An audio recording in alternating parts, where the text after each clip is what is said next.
Good evening, ladies and gentlemen. I'm your host, Azim, and this is the Lakeside Show.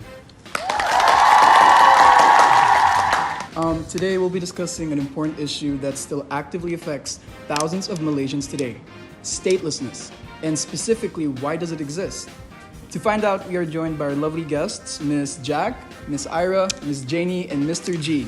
And we will be tackling this issue from the legal perspective, and we'll be analyzing it further through the elaboration of our presentation.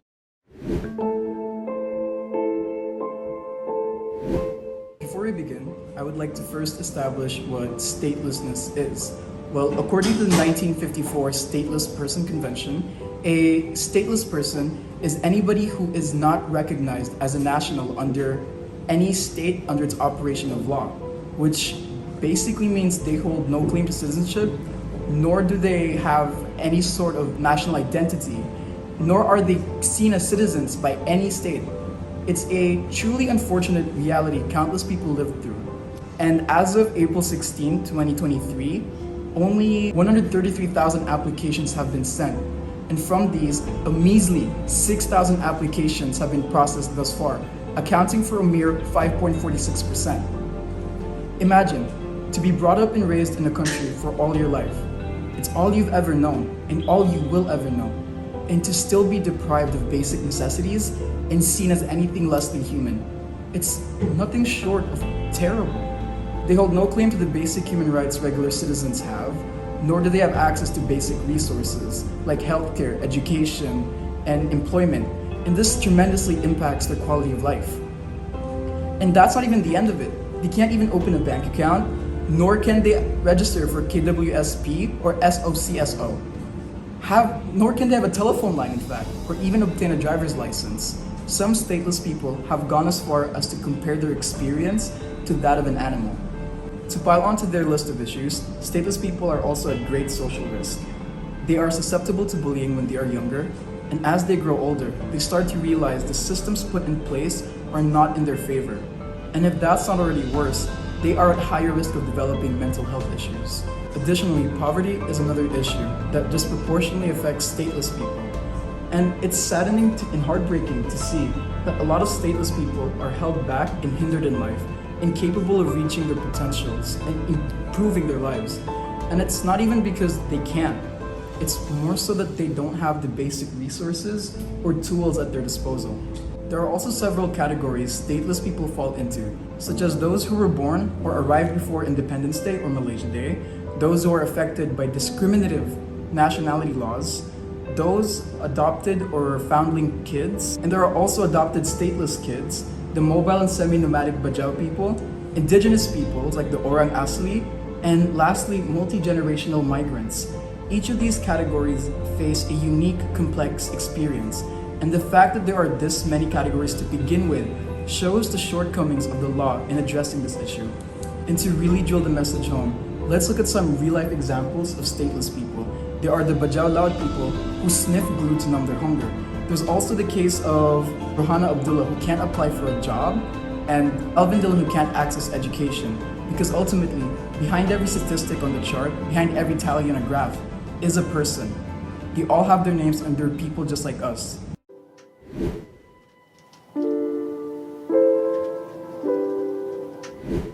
To start off with, our team actually conducted a public interview based on why statelessness exists in Malaysia to understand public views from a factual perspective. The result find out to be in line with UUM recent research on legal definitions of stateless students. One of our respondents, Mr. Jeffrey, actually shared his thoughts based on his experience in helping indigenous people in Pahang remote area. One of the significant reasons that emerged, as he told us during the interview, was that in remote area, indigenous have limited access to basic knowledge and informations. They are unaware of the importance of registering a birth certificate, which is the first step to obtain the citizenship. In addition to this, some people think delay or think it's okay not to apply for a birth certificate, leading to statelessness. This is primarily due to lack of awareness, and this has causes the problems of undocumented children, according to the research done by Lumayak 2016. Another reason for statelessness is abandonment. Due to religious or poverty, as an example, some Muslims, when they give up a children and the children is born out of wedlock, they are known as anak nikah, and most of their parents might abandon them, which cause them to be stateless. False information is also a significant issue that contribute to this statelessness. During the adoption process of stateless children, false information is often provided, leading to complications of obtaining citizenship. Meaning to say, some of the stateless children are told that they have birth certificates before obtaining it. So that's why causing them to be suspended afterward by NRD when they are applying for ID cards. It is a hard truth that in Malaysia, the legal interventions is not seen in any Malaysian legislation or policy. This is evident as Malaysia is not a signatory of the Convention relating to states of refugees or the 1954 Conventions relating to the status of stateless persons, or even the 1961 Conventions of reducing statelessness, which has furtherly caused these issues to exacerbate.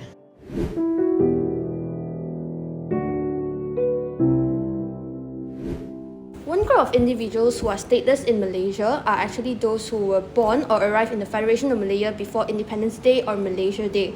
Article 16 of the Federal Constitution grants citizenship to this group of people who were born in the Federation of Malaya before Independence Day in 1957, which includes a large group of Indian and Chinese migrants who arrived in the Federation of Malaya before independence and their descendants as well. However, there's an increasing number of younger generation of Malaysian Chinese facing the issues of statelessness in Malaysia, and this is mainly due to the inability of the Malaysian Chinese fathers married to foreign mothers with invalid or expired visas to confer their nationality to their children. Thankfully, this group of individuals can apply for citizenship via Article 16 if they have a birth certificate or Article 19 if they don't have a birth certificate. However, this granting of citizenship may not be successful if the applicant does not perform well in the oral BM exam, cannot fulfill the certificate of good conduct requirement, or they cannot afford the RM100 approval fee for the granting of citizenship. This legal framework can be deemed unfair to those whose first language is not Malay and did not have the chance to attend Malay teaching schools. And it is also very unfair if the Federal Constitution decided to refuse someone's citizenship solely because they are not fluent in the official national language. Besides that, the 100 ringgit approval fee can be unaffordable to some families who are struggling financially, and citizenship should be granted to those regardless of their financial background.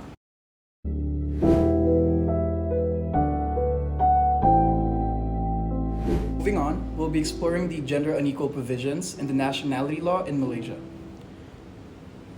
One of the most significant issues in the Malaysian nationality laws is the gender discrimination towards both men and women.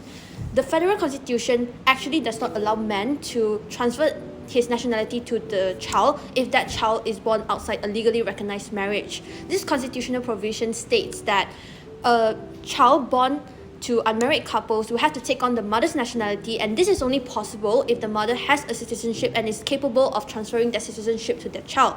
Simply put, the mother's status will be a determining factor of the child's status when the marriage certificate is not present. The Law Reform Marriage and Divorce Act 1976 came into force on the 1st of March 1982.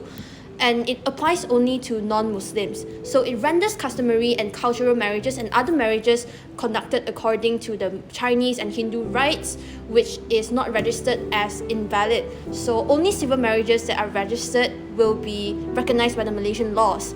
The presence of the mother at respective national registration departments and RD is essential to ensure that the father's particulars are included in the child's birth certificate. Furthermore, the Federal Constitution does not allow legally married mothers to transfer nationality to their child who are born overseas on the same basis as a legally married father. So there was a change in status quo in April 2010 with the announcement of a new regulation by the then Home Minister Datuk Seri Hishamuddin, which enables mothers who give birth to their child overseas to register their children as a Malaysian citizen via Article 15 Section 2 of the Federal Constitution. But granting of citizenship is subjected to several conditions, including the requirement for both parents to apply jointly at the consulate offices within 1 year of the child's birth. Despite the availability of discretionary registration provisions under which Malaysian women can register their children born overseas as Malaysian citizens. Children born in such situations are actually at risk of being stateless or can be stateless if they cannot acquire the nationality of their fathers. The discriminatory provisions of the nationality laws are devoid of remedy for Malaysian women whose children were born abroad to transfer nationality to their children. Malaysia is one of the 25 countries in the world that denies women the right to transfer citizenship to their children born overseas on the same basis as a legally married father. And at the same time, it is also one of the 3 countries that denies men equal rights to transfer nationality to their children if the child is born outside a legally recognized marriage. The Federal Constitution promotes equality and prohibits gender discrimination through Article 8, Section 1 and Section 2, but it is undermined by the prevalence of gender discrimination through nationality law. Efforts are also being made in addressing plight of the stateless children. As Home Minister Saifuddin Naisuza Ismail and Law and Institutional Reform Minister Azalina Othman Said have proposed to amend the Federal Constitution to replace the word whose father in Part 1 and 2 in second schedule with the word at least one of the parents.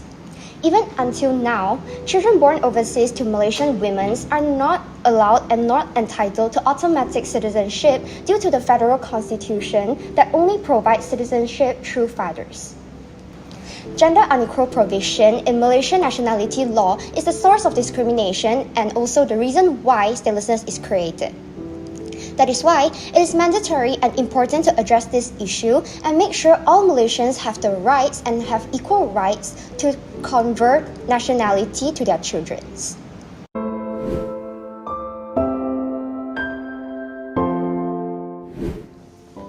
Under the Malaysian nationality law, there is a scope for stateless children to acquire their nationality of one of their adoptive parents via Article 14B.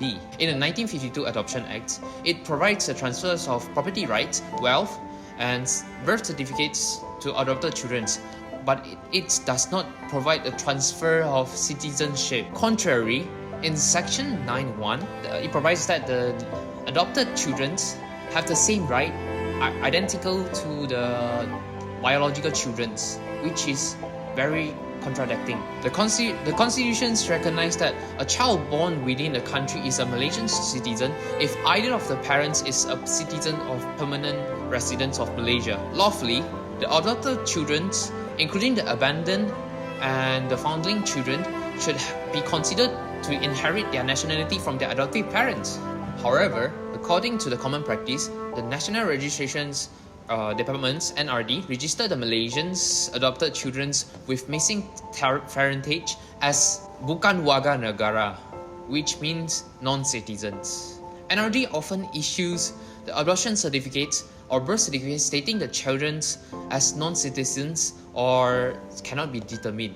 The only way for them to gain their citizenship is for their adoptive parents to apply on behalf of them on sections 15A, special circumstances in federal constitutions. But their applications are often rejected repeatedly.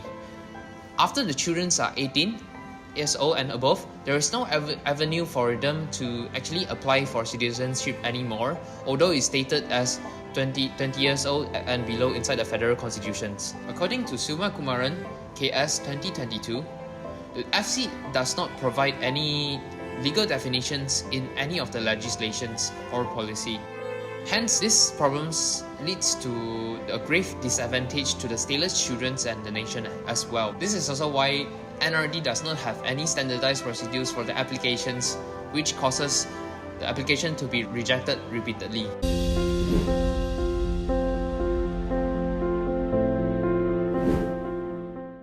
There are 2 cases that touch on the topic of citizenship. However, these 2 cases have received 2 different answers.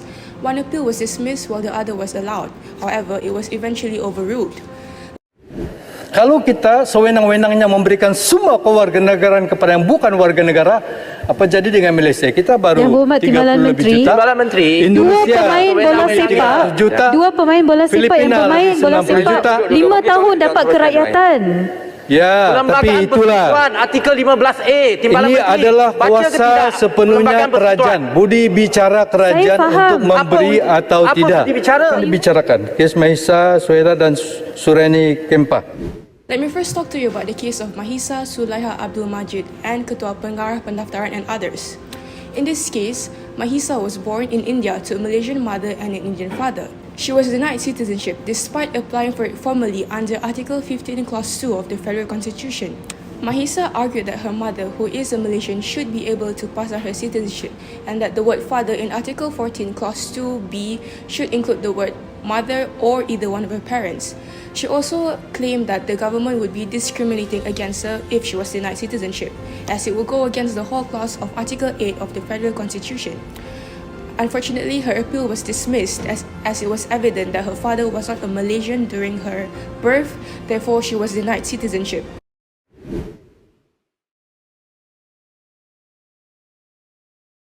Let's talk about another case that happened recently. It's the case of Kerjaan Malaysia and others versus Suryani Kempe, where the High Court's decision was actually reversed. Could you give us more details about this? Yes, of course. So, in this case, multiple Malaysian mothers who had given birth to their children overseas had brought up the same claims as Manisha did. However, they did bring up an additional factor, which was the unfairness towards Malaysian mothers who had given birth to their children overseas cannot be able to pass down their citizenship like their father could. Mothers were not granted the same equal rights as Malaysian fathers in the terms of passing down citizenship. Malaysian fathers could pass down the citizenship automatically, while mothers would have to go through a troublesome application process in order to grant what is considered as a basic need to their child. It was also argued that the law deemed to be discriminatory against women and that the government should work towards eliminating this discrimination so that women would be able to pass down citizenship to their child without going through the process. In the end, the appeal was allowed as there was no clear distinction and justification between a child born overseas and in the Federation.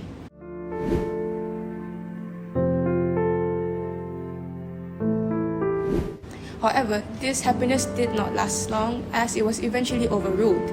Yes, that's right. The court held that gender discrimination is indeed unlawful, but in the context where the Federal Constitution is present, it is exceptionally legitimized and permitted. Despite Article 8 Clause 2 being amended on the 28th of September 2001, which basically protects all Malaysian citizens from gender discrimination, there are still gender discriminations that are expressly authorized by the Constitution itself. It seems hypocritical that the Federal Constitution clarifies that gender discrimination is only allowed when it is authorized by them. It is important for us to recognize that Malaysian women do face discrimination in this country, and it is time for us to recognize it and to take action against it. Itu yang kita nak selaraskan. Bukan saya nak berikan orang semata-mata. Ini adalah negara yang berdaulat. It is not easy for anyone to have kewarganegaraan dalam negara kita. Dan debate yang berhormat. You can. Since we're already on this topic, let's explore more about the government's role in this issue. Back then, in 2017, the former Deputy Prime Minister, Datuk Seri Dr. Ahmad Zahid Hamaidi, once said that the government has denied that there aren't any stateless people in Malaysia, stating that people without any legal documents aren't allowed to enter the country at all. Similarly, Menteri Dalam Negeri Datuk Seri Hamzah Zainuddin also stated that Malaysia is actually a sovereign nation which does not easily grant citizenship, especially to children who does not own any birth certification or identification documents. That's quite concerning. And what about the relationship between stateless people and the Ministry of Home Affairs? Well, regarding this issue, it actually lies in the fact of Federal Constitution under Section 15A on special circumstances. But because it is not defined yet, that is why the decision of granting citizenship now relies on the National Registration Department, which has led to many arbitrary decisions, making it even tough for applicants to apply for citizenships. Applicants usually have to wait for a minimum of 1 year or up to 5 years to get a reply from the Ministry of Home Affairs. Unfortunately, most of the replies are actually rejection without any valid reason stated. And this is actually very, very challenging for the people who are applying, as they are racing against time, as there is an age limit of 21 years old to apply for citizenship under Section 15A. Furthermore, the application process is rather slow, and when they get a rejection, they often have to resubmit and redo their application, which brings them even closer to the age limit. However, it gets even worse. The National Registration Department sometimes requests the stateless children to locate and contact their parents when they don't even seen them before nor know who they are, which is super ridiculous, isn't it? Especially when the stateless people lacks of basic documents, yet the reason of rejection for their application is actually because they lack of documents, which is super ridiculous, don't you think? Asking individual who does not own any documents for documents in order to apply for citizenship in a short period of time. It certainly seems like the government should take a more reasonable and human approach towards handling this issue, don't you think? One of the solutions is to standardize the application process for granting citizenship under Section 15A in the Federal Constitution.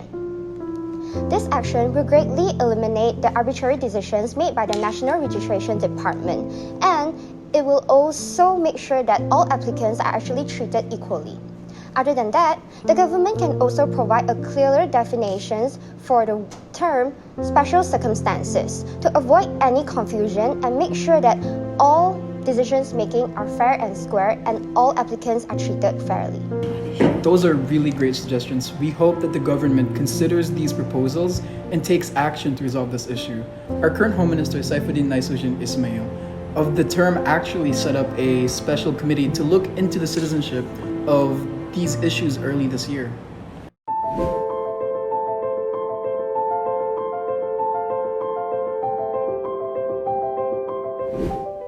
And that brings us to the end of the show. Thank you so much, my lovely panelists, for sharing your wonderful insights. We hope that this spreads some awareness amongst our viewers towards statelessness in Malaysia. But before we call it a day, would you guys like to share some further insights and closing statements? Yes, I think it's actually important for Malaysians to recognize that statelessness is a serious issue that actually affects the people in our country. It is a violation of their basic human rights, and it is something that they can't control. We need to work together as a society to find a solution to this problem, and that everyone is allowed to live a normal life. I think the recommendations that are made by our panelists are actually an important step towards solving this issue. Raising awareness and education on the consequences of statelessness is key. It is also important for the government to standardize the application procedure and eradicate any discriminatory policies. The judiciary can actually play a huge role in reviewing the current laws to ensure that everyone's rights are basically being protected. Thank you everyone for sharing your insights and recommendations. Let's hope that the government takes the right steps towards alleviating this issue, and we hope that us as a society can come together to resolve it and come up with our own solutions, because ultimately we work better together as a people rather than separate. And that's all for today. Thank you so much, and we hope to see you again.